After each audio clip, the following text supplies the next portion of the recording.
নমস্কার বন্ধুরা, আমি রিয়া। আমি চলে এসেছি রিয়া স্টুডিও চ্যানেলে আরেকটি নতুন ভিডিও নিয়ে। আজকে বুধবার, সময় এখন বিকেল 4:30 কি 5টা মতন। আমি আমার বাহনটাকে নিয়ে বেরিয়েছি মিষ্টির দোকানে আসার জন্য। তো এই তো আমি মিষ্টির দোকানে পৌঁছেও গেছি।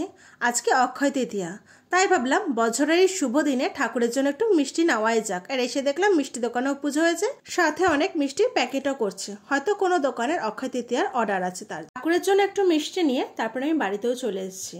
আর দেখো আজকের বিকেলের ওয়েদারটা কি সুন্দর লাগছে, এত ঝোড়ো হাওয়া, তেমন আকাশে একদম কালো মেঘ করে এসছে, মনে হচ্ছে এখনই বৃষ্টি নামবে। এইদিকে সন্ধ্যাবেলায় সন্ধ্যা পুজো দেওয়ার সময় দিদুনের মিষ্টিগুলো ঠাকুরকে পুজো দিয়েছিল, আর আজকে আমি ছানার জিলাপি এনেছিলাম। তারপরে আমি একটু রেডি হয়ে নিলাম, কারণ আজকে আমাদের পাশের বাড়িতে রাত্রেবেলায় হরিচাঁদ গুরুচাঁদ ঠাকুরের অনুষ্ঠানের নিমন্ত্রণ আছে, সেখানেই যাব। তো এই তো আমি চলেও এসেছি। এসেই প্রথমে ঠাকুর দর্শন করে নিলাম, আর আমার সাথে সাথে তোমরা একটু ঠাকুর দর্শন করে নাও। কি সুন্দর সব ঠাকুরগুলোকে রজনীগন্ধা মালা দিয়ে সাজিয়েছে, তাই না বলো? ঠাকুর দর্শন করার পর ওরা ঘট বসানোর সময় ঠাকুরকে যে ভোগ দিয়েছিল সেটাই আমাদেরকে দিয়েছে, তো তাই আমরা সবাই মিলে খাচ্ছিলাম। আর ভোগ প্রসাদে ছিল খিচুড়ি, বেগুন ভাজা, পায়েস, ফল, চাল মাখা ও গুড়ের নাড়ু। প্রসাদ খেয়ে কিছুক্ষণ বসতে না বসতেই ওদের কীর্তনের দল আসা শুরু করলো, সেটাই দেখছিলাম। আর চলো আমার সাথে সাথে তোমরা একটু দেখে নাও।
ঘড়ির কাঁটায় সময় এখন রাত 10টা।